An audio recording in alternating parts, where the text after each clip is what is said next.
Il a été rapporté que l'héritier du trône ne voulait pas que le duc de York revienne à la vie royale. Une source a confié au Sunday Times que le prince William s'implique de plus en plus dans les décisions concernant et l'institution de la monarchie. Il n'est pas un grand fan de son oncle Andrew.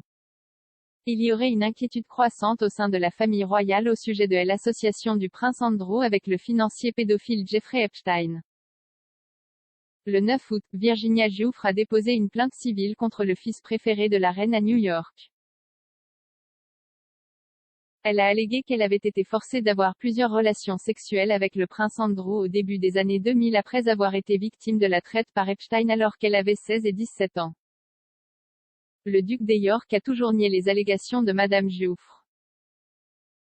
Madame Giuffre, 38 ans, affirme avoir été agressée sexuellement par le prince à 3 endroits, dont New York. Les avocats du prince Andrew ont demandé une copie d'un règlement de 2009 qui, selon eux, annulera son affaire d'agression civile contre le royal. Dans une déclaration parlant du règlement, l'avocat de Madame Giuffre, David Bois, a déclaré « Bien que nous pensons que la libération n'est pas pertinente pour l'affaire contre le prince Andrew, maintenant que la signification a été acceptée et que l'affaire est en cours de décision sur le fond, je pense que l'avocat du prince Andrew a le droit d'examiner la libération et de présenter tous les arguments qu'il juge appropriés sur la base de celle-ci. » La nouvelle intervient après que l'écrivain royal Angela Levin a discuté de l'interview du duc de York Newsnight en 2019 sur Talk Radio.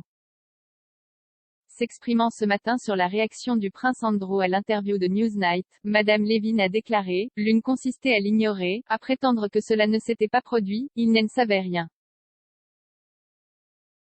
Nous avons vu que cela n'a pas fonctionné, cela n'a pas disparu. Il pensait que tout allait disparaître dans la nuit. Ce n'est pas le cas.